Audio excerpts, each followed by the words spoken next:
At the nursery here, we have several houses that we store most of our plants in. 3 examples of that would be a house like this, where it's a clear plastic house.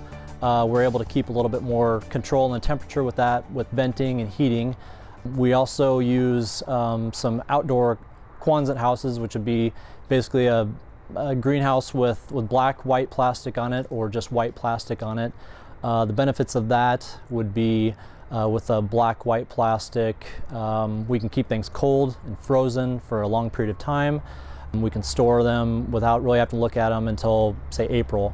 And then the third possibility would be with our white plastic houses, and that gives us a little bit of flexibility as we're transitioning plant material from, say, like a greenhouse with clear plastic to the cold frame plastic around the March, April timeframe when the weather starts to moderate a little bit. Our plant material is largely in containers, and as the plants grow throughout the spring and summer, they're developing their root systems and their tops.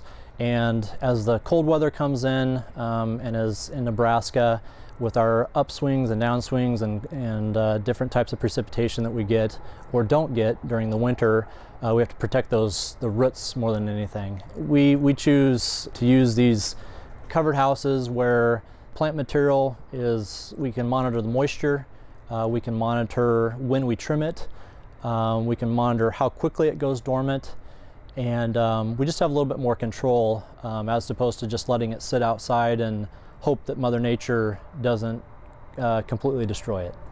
So the overwintering process starts around October. The plants start shutting down as the light levels get less, temperatures start to fluctuate a little bit, and so we have to really start deciding, what plants we have outside are going to spend in which type of location, whether that be a greenhouse like this or the covered plastic that just gets no heat. We look at more or less the species of each plant, and kind of over the years we've trialed and errored through it and looked to see which plants just can't handle the cold or the freeze thaw that happens a lot of times in Nebraska. We've narrowed it down to items that basically we'll lose.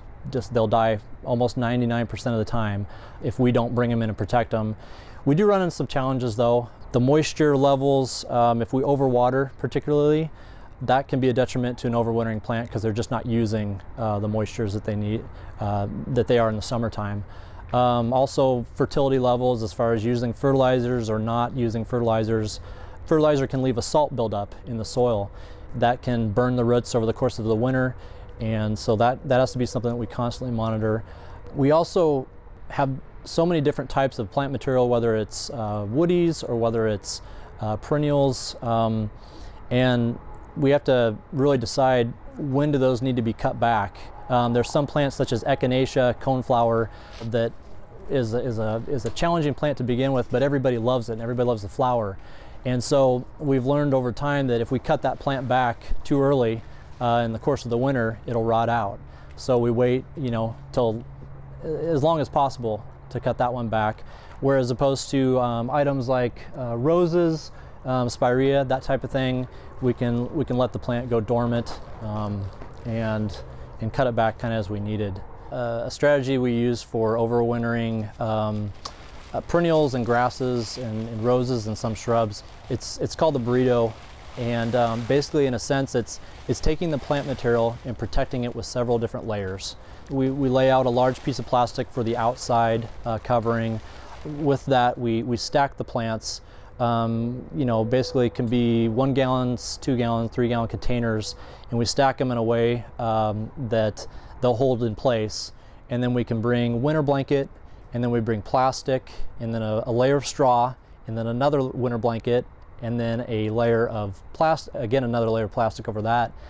And the thing that we've learned about it is that it's kind of like what Mother Nature does when you leave leaf matter and material like that in the garden over the winter.